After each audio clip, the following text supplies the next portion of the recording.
What's up, friends? Welcome to the Friendly Food Forest. We got a 30-inch fence behind me that I've had for 3 years. It's not been keeping the deer out.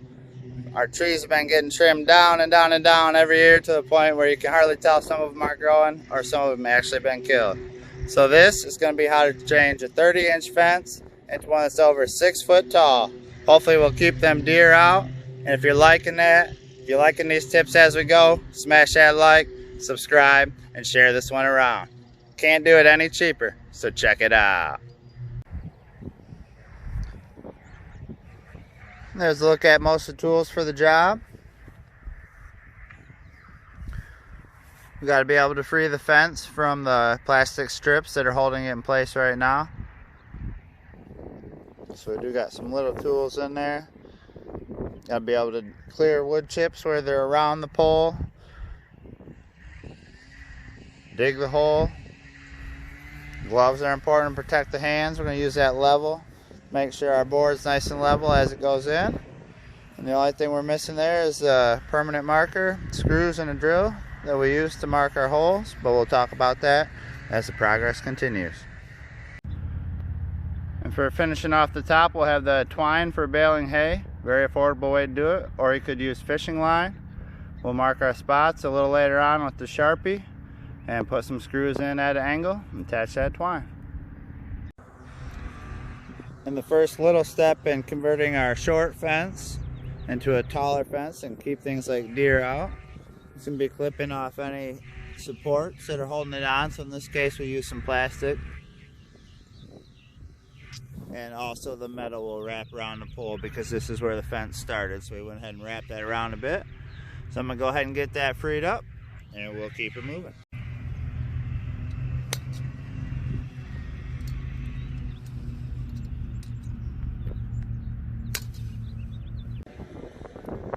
Okay, we freed the fence from that pole, and we're going to pop the fence on the inside like we had to do in most places while we've been doing this.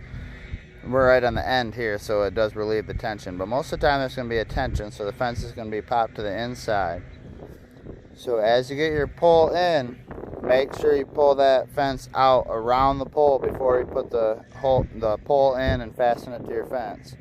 Because if you get that pole all put in there all proper and then your fence is on the inside, you're probably not going to be very happy. So make sure you remember that important point, that the fence will usually be on the inside and you'll have to bring it back out before you put your pole in. Alright, let's keep going. To get that pole out, just jostle it side to side for a little bit. That'll loosen it up and you can pull straight up from there. And then you'll want to not lose that spot. So I got my tool right here ready to go. So I'm going to keep an eye on that spot so my fence will attach to the new post properly. And when you're trying to eyeball straightness, it helps to go at least 2 poles back and get a good look at your fence line.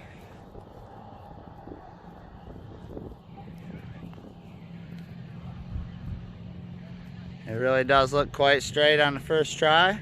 So we're going to dig that hole and then we can try to eye it up just a little bit better as the pole goes in. Alright, made it about 6-8 inches down. Got that nicer topsoil off to the side. And we'll keep all the dirt from here on out real close to the hole. And we'll use that dirt to fill the hole once the pole is in there.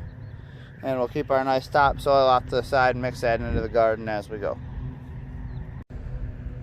We got about 18 to 22 inches done so far.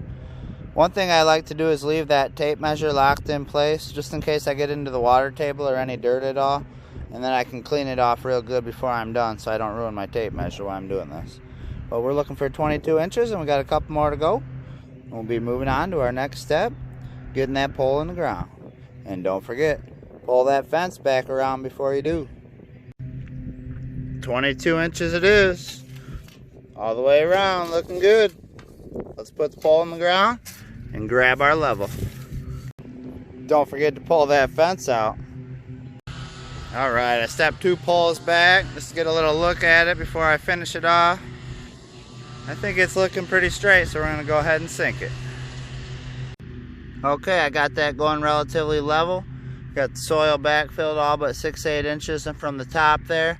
And I pushed it down with the end of my shovel here I would highly recommend using something safer, but anything that'll push that down in there, any of your shovel is not necessarily the best because you got the pointy end towards the face. But I've been very careful and got away with it. So anything that can push that down and compact it around there if you're not going to concrete it in. So I'm just going to finish backfilling that, keep checking my level, and we'll be almost done with this pole going in the ground to make our 30-inch fence shortly, up to 6 foot, a little over 6 foot tall. That's what we like to see. So as I check level on all the sides, I'm also kind of tamping the dirt down, getting that finishing look with my foot around the edge of the pole. That works good for us here with that clay soil. I don't know if you're on sand, if you'd have to concrete that in or something maybe, but we're going the cheap route on this thick clay and we should be good just like that. Okay, for the next step, once all our poles were in, I had to hop over to our little food forest over here so I could show you a completed project. This one's all finished up. Got a 6 foot fence, 30-inch fence turned into a 6 foot fence. So this is where we're working right here. We're almost done with that one. So we got one more pole to put in, and then our next step, so we can be finishing up, is every 6 inches, starting 1 inch from the top. I did use a yardstick. I thought it was good to keep them a nice even distance off the center of the pole there. I went every 6 inches all the way down to the top of our 30-inch fence with a permanent marker. Made a little dot. Got some nice outdoor screws. Don't think it matters exactly how far they're sunk in, but you want to have a little bit of an angle to them so it's a little bit easier for the string to catch on it, because the flatter you get, the harder it is to tie on. I think I had a little bit of an issue with this one. It's just a little bit flatter, so you want to have a little bit of angle on them. Well, they don't have to go in real far. Pretty easy job there. And then once you got your screws on the inside for all your poles, you can go ahead and tie a knot. I'm not a fancy knot tire, so I just did a basic knot. So you probably even know one might be better than I used. But tie a knot there, one on each end. Run it all the way down. Make sure you're sticking with the corresponding screw on each end. It does pay off to take your time and do that right, so you're not cutting them loose and retying them. But you get a pretty nice finished product when you're done. Them deer probably have a tough time getting through there. I don't know if they really want to. They could jump 6 foot over it. And then we do have some options to extend it a little bit higher if we like.